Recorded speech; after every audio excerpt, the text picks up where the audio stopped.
Halo sahabat hukum, ketemu lagi saya Novi.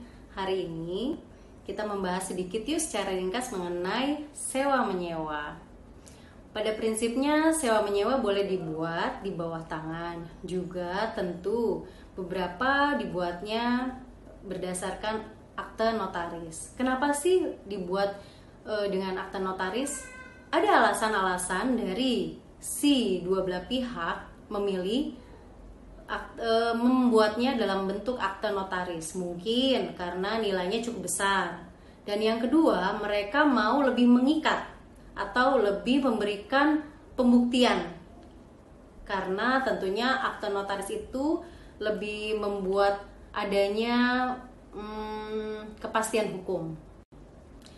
Sewa menyewa ini tentu seringkali kita temui di dalam keseharian kita, dari hal kecil. Misalkan kita mau sewa menyewa mobil, motor, bisa juga rumah, ruko untuk usaha kita. Kita sering menemukan di dalam keseharian kita tentunya.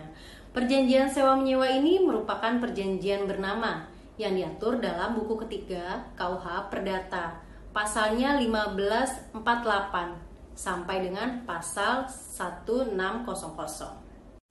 Definisi sewa menyewa ini diatur di dalam pasal 1548 KUH Perdata, yaitu suatu persetujuan dengan mana pihak yang satu mengikatkan diri untuk memberikan kenikmatan suatu barang kepada pihak yang lain selama waktu yang diperjanjikan atau waktu yang telah ditentukan bersama, dengan adanya pembayaran suatu harga yang telah disepakati dan disanggupi oleh pihak yang mau menyewakan. Dan orang dapat menyewakan berbagai jenis barang yang tetap maupun yang bergerak. Dan kita akan membahas mengenai unsur-unsur dari sewa menyewa. Yang pertama, adanya pihak yang menyewakan dan pihak yang penyewa. Jadi tentu harus ada di mana si A selaku penyewa dan si B selaku yang menyewakan. Dan juga ada konsensus antara kedua belah pihak, serta tentu harus ada objek yang kita sewakan ya.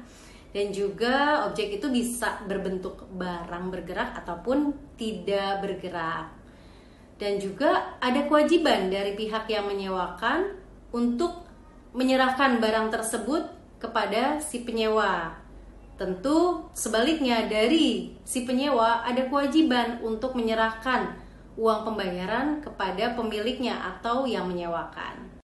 Nah, sekarang kita membahas tentang si penyewa dan yang menyewakan.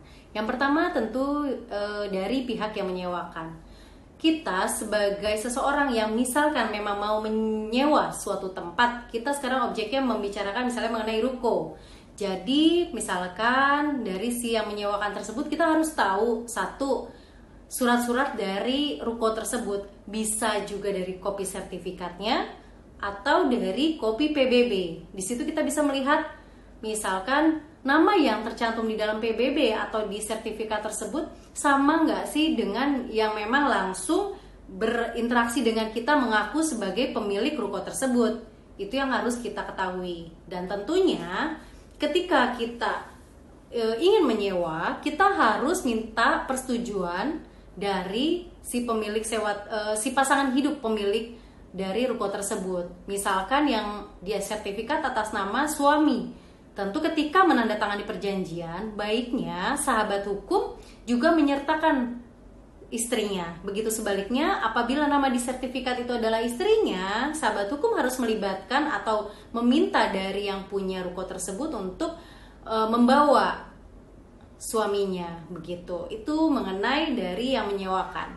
Sekarang kita membahas mengenai dari yang penyewa. Penyewa itu juga bisa perorangan atau bisa juga berupa badan hukum. Bisa juga nama PT gitu kan, misalkan ruko tersebut nama PT atau ruko tersebut nama perorangan. Kalaupun nama PT, orang yang mewakili tersebut harus membawa surat kuasa dari perusahaannya yang menyewa tempat tersebut, atau ada penugasan. Itu harus dijelaskan di dalam surat perjanjian.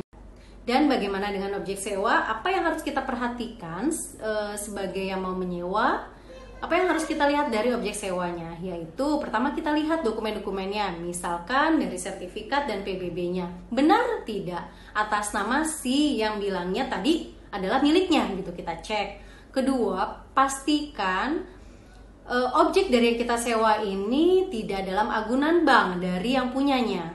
Kalaupun memang benar dalam agunan bank, kita harus punya surat persetujuan dari bank tersebut, karena apabila dalam masa agunan, jadi si bank harus tahu mengenai beradaan dari bangunan atau tanah yang sedang dalam agunan bank. Begitu kurang lebih sahabat hukum.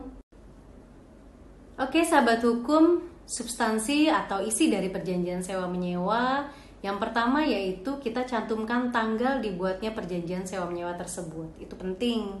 Jadi memastikan hari, tanggal, dan bulan dari penandatanganan perjanjian sewa menyewa tersebut. Yang kedua, subjek hukum. Tentunya di dalam isi dari perjanjian sewa menyewa, kita harus menjelaskan secara detail mengenai siapa pemiliknya dan juga siapa yang menyewa. Tentunya sebagaimana tadi saya sampaikan, sahabat hukum harus apabila menyewa atau pengen menyewa suatu tempat harus minta persetujuan dan juga hadir saat penandatanganan dari surat sewa menyewa ini pasangan hidup dari si pemilik atas nama sertifikat yang kita akan sewa. Ada juga kasus di mana sertifikat dari yang mau disewakan tersebut adalah atas nama orang tua dari yang menyewakan. Lalu orang tua dari yang menyewakan tersebut sudah meninggal. Bagaimana nih gitu? Nah, sahabat hukum, sertifikat tersebut harus dimintakan dulu kepada yang menyewakan untuk dibalik nama ke atas nama seluruh ahli waris. Dan yang menandatanganinya pun baiknya seluruh ahli waris. Apabila seluruh ahli waris tidak dapat hadir, dimungkinkan juga seluruh ahli waris memberikan kuasa. Jadi harus ada surat kuasa yang menguasakan kepada salah satu orang untuk menandatangani perjanjian sewa menyewa tersebut. Bisa perjanjian sewa menyewanya di bawah tangan maupun di notaris. Itu tetap harus ada kuasa dari seluruh ahli waris. Oke sahabat hukum, sekian pembahasan sedikit kita mengenai perjanjian sewa menyewa. Semoga bermanfaat ya. Sampai jumpa lagi di pembahasan kita selanjutnya. Bye.